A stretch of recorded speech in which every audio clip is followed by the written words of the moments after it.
Well, I'm Senator Lindsey Graham from South Carolina. I'm back.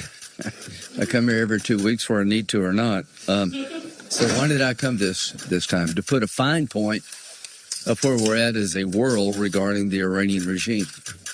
The Iranian Ayatollah and his murderous regime are at their weakest point since 1979.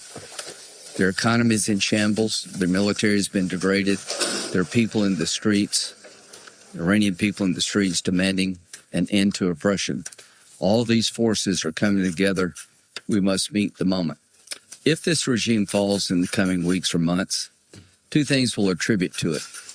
October the 7th. Without October the 7th, I do not believe this regime would be as weak as it is today. What happened on October the 7th was horrible. It was horrific, and it will be part of the people of Israel's history as long as they're the people of Israel. But your determination out of the ashes of October 7th to give new meaning to never again, to go on the offensive, to weaken the Iranian regime and their proxies is paying dividends. The response of Israel after October 7th to make sure never again was credible has led to the weakest regime in Iran since 1979. The second event, the rise of the people. The people in Iran have gone to the streets without weapons. Maybe 30,000 or more have been killed to demand an end to their oppression. These two events, the bravery of the people of Iran who are saying, I've had it, I won't change, and the response of Israel to October the 7th have led to the potential demise of the Ayatollah. I can't think of a more satisfying event for me personally than see the good people of Iran to be able to get their country back, to live in a place where they didn't have to worry about their daughter being murdered because she didn't wear the headscarf right on a bus, being able to be part of the world, not isolated from the world, being able to embrace the light and not be overshadowed by the darkness. I look forward to a day when Israel no longer has to fear a nuclear weapon being developed by the Iranian regime. The best answer to all the problems created by Iran is regime change. The best answer is for the people to take the place of the Ayatollah. I do not believe they're in the streets to build more nuclear weapons. I think they're in the streets to have a better life. I don't think they're in the streets to purify Islam and destroy Israel and come after us, the great Satan. They're in the streets to have normalcy in a life that's not normal. So my view is the risk of regime change is real. There are unknowns, but let me just say this. I'm willing to take that risk.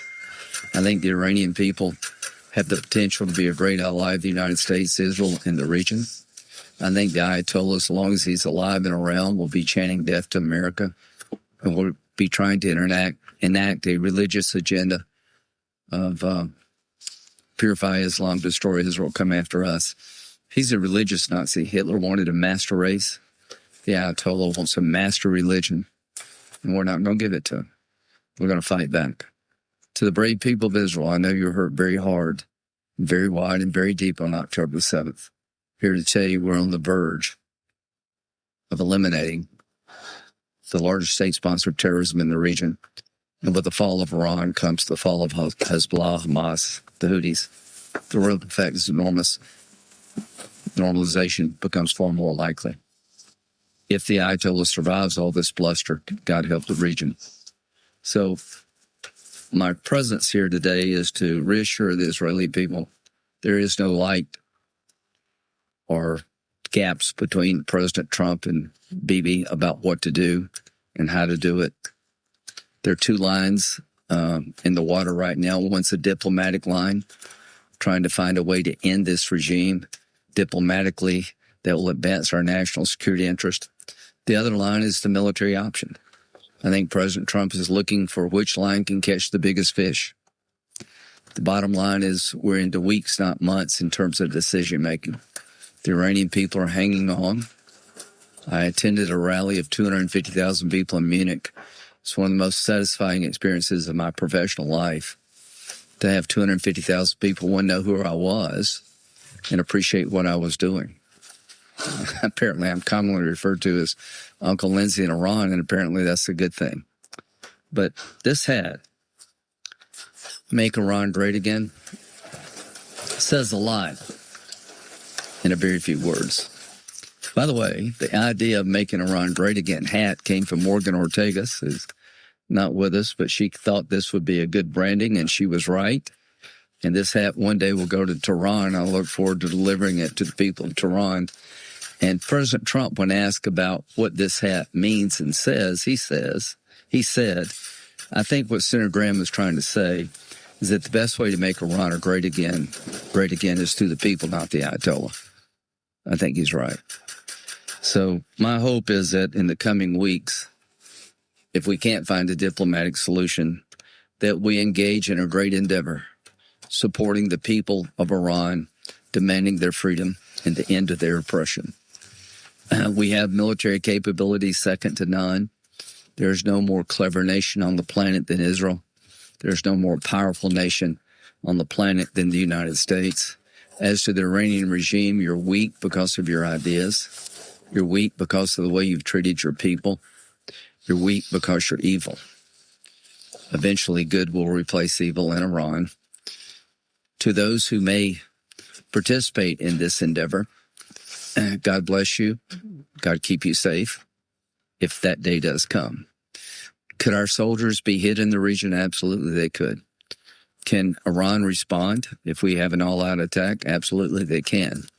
I think the risk associated with that is far less than the risk associated with blinking and pulling the plug and not helping the people as you promised. We told them to go back in the street, keep protesting, help us on the way. We have to be good to our word. So this trip is a special trip for me.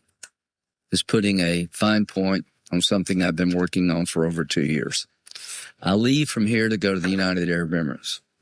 Bibi wanted me to tell the press that he's amazed by the level of cooperation and the significance of the partnership of the United Arab Emirates with Israel, that MBZ has done everything asked and then some, that they've been a stalwart partner, reliable partner under difficult circumstances.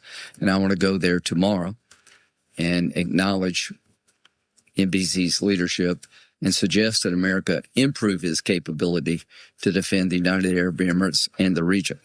I will then go to Saudi Arabia. I believe that the Crown Prince still has the same vision for the region he did before October 7th. But October 7th has taken its toll. And at the end of the day, if the regime is still standing after all this bluster, October 7th was a strategic win for Iran and radical Islam. If the regime falls as a result of the pressure put on the regime by Israel and the United States after October 7th, combined with the uprising of the people demanding a better life, then that would be the biggest change in the Mideast in 1,000 years.